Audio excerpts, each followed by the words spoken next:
Hey everybody, Indy here. Welcome to another edition of Sled Shed TV. This week we have Boyesen Reeds in house. They sent us their new rage cages for the 600 E-Tech. So come on over here. We'll show you the difference between the stockers and the rage cages and the benefits, and then we'll put them in the sled.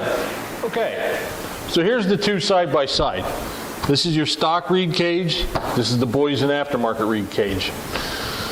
Stock ones are always rubber, and you always end up with this problem. You see this crack here? Now that crack, I didn't check all the way, but it doesn't look like it went all the way through, but eventually that would wear all the way through. You're going to run your engine lean and you're going to burn down a cylinder. At 9 chances out of 10, when you burn down a cylinder in a sled, the rubber boot's the culprit. So you want to always check these every year. I unfortunately didn't check them this year, but I did put them in last year. So these were new boots last year. So, you know, check these every year. Take your boots out, check the tops, check the bottoms. If they're good, put them back in. If they're not, replace them. If you have any type of cracking on these, get rid of them, replace them. The new reed cages from Boyesen are aluminum. So they got away from the rubber boot problem, which is really nice. I like that. And when you go with their power pack, which is the reed cage and their power wings, you end up with a 7+ horsepower gain on your sled. So that's not bad for a 30-minute bolt in and out, and you got 7+ horsepower.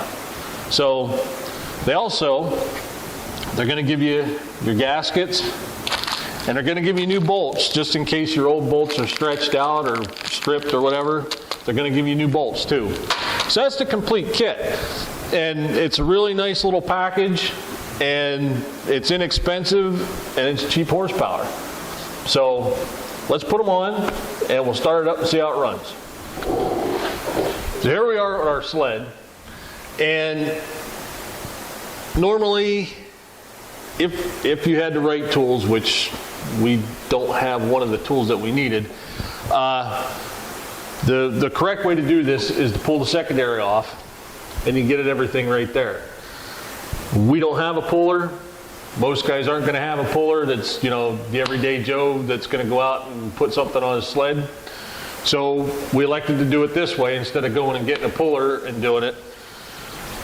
You move your tank back, you take all your plastic off, you move your tank back,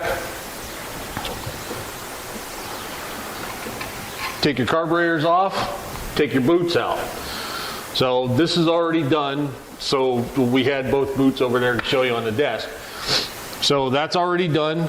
So now what we're going to do is we're going to put our new rage cages in, and then we're going to put everything back together. So as you can see here, these are our intake ports right here and right here. This is our throttle body that's moved out of the road. What we're going to do is we're going to put the far end in first, then we're going to put this end in.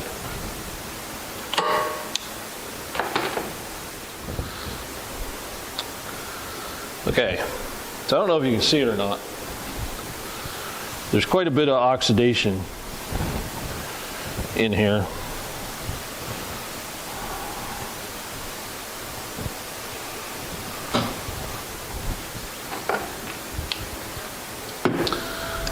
You see the white on the metal? That's actually oxidation. So what we're going to do is we're going to take triple-aught steel wool, we're going to go around everything, take that oxidation off, and then we're going to put our gaskets on. Okay, now our intake port surfaces, the gasket surface is cleaned off. What you want to do when you clean them off is stuff a rag down the intake port, so that way none of that dust gets down in the intake. You don't want that down in there. That'll cause piston damage if you get a big chunk or something down there. So we pulled the rag out. What we're going to do is we're going to put them on now. Okay, so what we're going to do is we're going to take our reeds. We're going to slip the gasket over it. Okay, so we have our new reed cage in there. What we want to do is we want to put our other side on, and then we're going to put the bolts in, and then we're going to tighten them up. So here's our reed cages in here all buttoned up. Our throttle bodies are put on. And now all we're got to do is put everything back together on the sled. So now that we got everything in, all we have to do is slide our tank forward, put all our cosmetics back on, and we're ready to start it up. Okay, so all the cosmetics are on and we're ready to fire it up.